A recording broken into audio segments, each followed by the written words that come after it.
Au Mali, l'économie rurale est portée par trois secteurs stratégiques dont l'élevage qui se positionne après la production de riz et de céréales.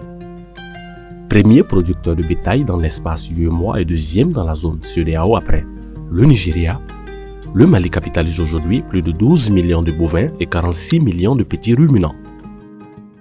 L'élevage représentant 10% du produit intérieur brut, la principale ressource pour plus de 30% de la population est le troisième produit d'exportation après l'or et le coton. L'élevage, c'est la banque du pauvre, c'est la banque des pays pauvres. Donc c'est le potentiel le plus important pour notre pays. Si le Mali fait attention à l'élevage, on est sorti des problèmes. Prenez seulement 200 000 francs l'unité de bœuf. À 200 000 francs, c'est plus de 2200 milliards de francs CFA. Alors quel est le potentiel malien qui donne ça? Bien sûr, cette potentialité en nombre ne doit pas nous faire oublier les difficultés que nous avons pour nourrir tout ce bétail. Nous avons des espaces. Il suffit tout simplement de fournir un tout petit effort pour pouvoir aménager ces espaces qui puissent nourrir ce bétail et que ce bétail puisse rapporter aux producteurs, donc aux éleveurs et bien sûr à toute la population malienne en matière de viande et de lait.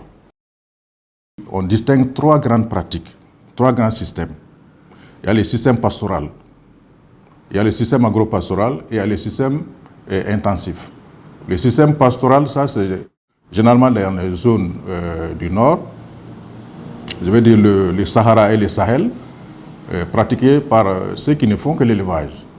Et le système agropastoral, c'est un peu ceux qui font l'agriculture et l'élevage. Ça, c'est au niveau du sud du pays. Et il y a le système intensif qui se développe maintenant autour des villes. Pays d'élevage par excellence, le Mali est aujourd'hui à la croisée des chemins. Au-delà de sa valeur ajoutée, bâtie au fil des succès et du génie créateur des éleveurs, l'élevage au Mali présente bien d'atouts. Le premier porte sur les infrastructures existantes.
Le pays dispose en effet de 4 unités modernes d'abattage, dont 2 à Bamako et 2 dans la première région du pays, Kaï.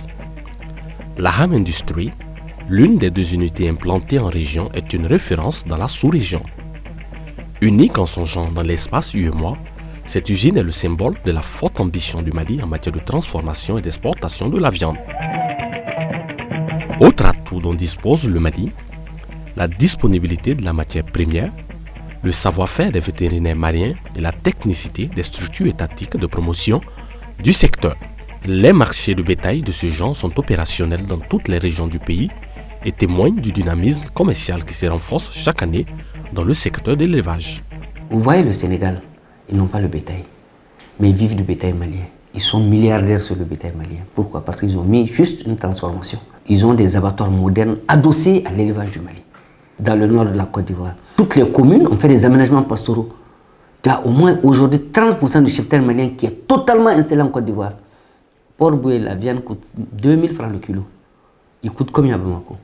Ça veut dire que de plus en plus d'autres sont en train de développer leur économie, leur richesse sur notre potentiel, notre richesse. Présentement, c'est le bétail sur pied du Mali qui sort.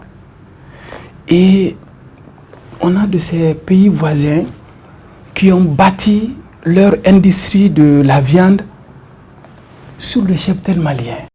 À partir du moment où tu ne fais que exporter de la matière première, c'est comme si tu exportais du travail. Donc c'est pourquoi le gouvernement a décidé, sur la base d'une étude, de valoriser la viande et le bétail du Mali. Et la valeur ajoutée, elle est extraordinaire. D'abord, l'espace UEMOA, ça constitue un atout, c'est une opportunité à saisir. Il y a donc un marché international qui est là, qui offre beaucoup de perspectives. Il y a également le marché intérieur, c'est-à-dire le développement des villes. Aujourd'hui, ça offre un marché de consommation pour le sous-secteur élevage. Il faut savoir aussi qu'à l'intérieur même, il y a ce qu'on appelle l'embouche qui est en pleine croissance. Aujourd'hui, autour des villes, il y a beaucoup de jeunes qui sont installés dans cette activité et qui sont en train de booster l'embouche. Donc c'est une grande opportunité au niveau du secteur. La valeur ajoutée, c'est surtout la création d'emplois. Parce que la vision qui est déclinée dans le projet de développement de l'exportation de la viande rouge au Mali, c'est de bâtir une vraie industrie d'exportation de la viande rouge au Mali. La valeur ajoutée, c'est la création des industries, la création des emplois. Et donc, qui dit création d'emplois dit distribution de pouvoir d'achat et par conséquent, c'est un important levier de réduction de la pauvreté.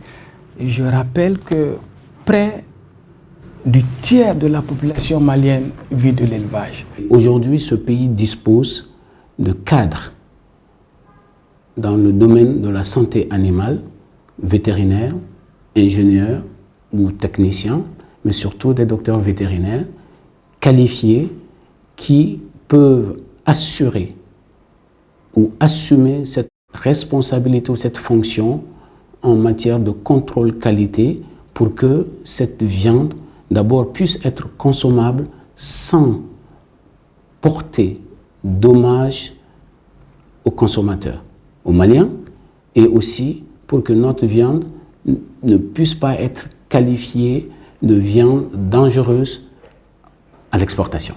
Donc, oui, nous disposons aujourd'hui de ressources humaines compétentes qui peuvent, aussi bien en santé animale et en production animale, donc relever le défi. Bien sûr, il ne faut pas oublier que la formation, elle est continue. L'élevage au Mali est un secteur dynamique, certes.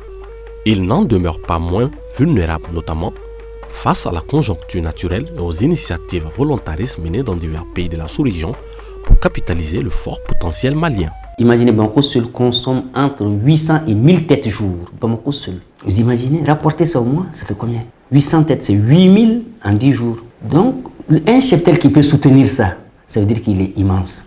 C'est une grande richesse. Donc, il faut que nous arrivions à développer ce qui apporte ça. Ce n'est pas le périurbain qui amène ça, mais c'est l'élevage développé dans le pays qui alimente ça. Il faut aller à la transformation. La transformation, c'est le passage obligé. Parce que c'est en transformant qu'on a la plus-value. En transformant, on crée l'emploi pour les jeunes.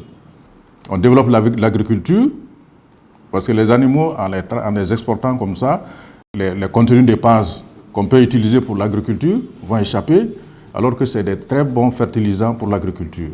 Également, les sous-produits qu'on peut transformer sur place et qui vont être utilisés pour l'alimentation de la volaille. Ça aussi, ça peut permettre de booster le secteur de la volaille.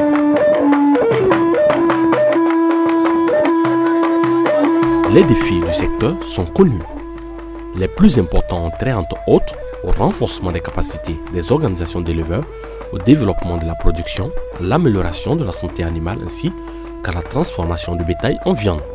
Autant de chantiers qui ouvrent des opportunités d'affaires réelles pour les investisseurs nationaux et internationaux et dont la prise en charge rapide positionnera le Mali comme un grand pays d'exportateurs de viande, valorisant par ricochet l'immense potentiel du cheptel malien et contribuant ainsi à la lutte contre la pauvreté. Les exportations occupent une place importante dans l'agenda du gouvernement.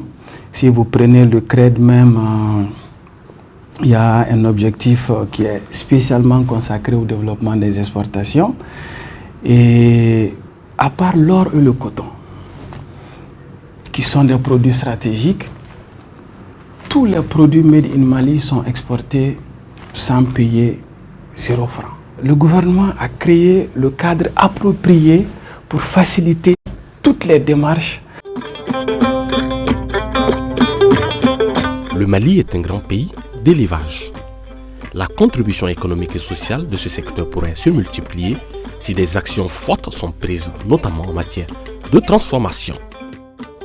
Le programme de développement à l'exploitation de la viande du Mali, Prodevim, s'inscrit dans cette logique. Le Prodevim entend mettre en valeur le potentiel du cheptel malien, renforcer les capacités des organisations d'éleveurs, développer la production par le biais d'aménagement des zones de pâturage, améliorer la santé animale, mettre en place un système de traçabilité et développer la transformation du bétail en viande. Prodevim est la solution pour le pays. On a vu des pays en Afrique centrale qui se sont développés autour de la fleur. Ils exportent leurs fleurs. Ils ont développé leur économie. Prodevim est la solution de l'économie du Mali. C'est un projet dont le secteur privé doit s'approprier. Nous sommes l'administration publique. L'administration publique crée le cadre pour que nos chefs d'entreprise, nos opérateurs économiques s'expriment le mieux possible.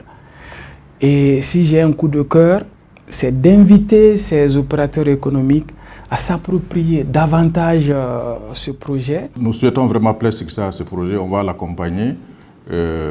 Comme je l'ai dit, il faut qu'on aille à la transformation. C'est un créneau porteur pour le Mali aujourd'hui. C'est vraiment une grande opportunité. Notre cheptel, du point de vue numérique, est très important, mais il faut qu'on transforme. C'est avec la transformation qu'on a cette plus-value, on a l'emploi, on a la création de richesses. Et donc, je souhaite vraiment plein succès au Prodevim et la DNPA va accompagner.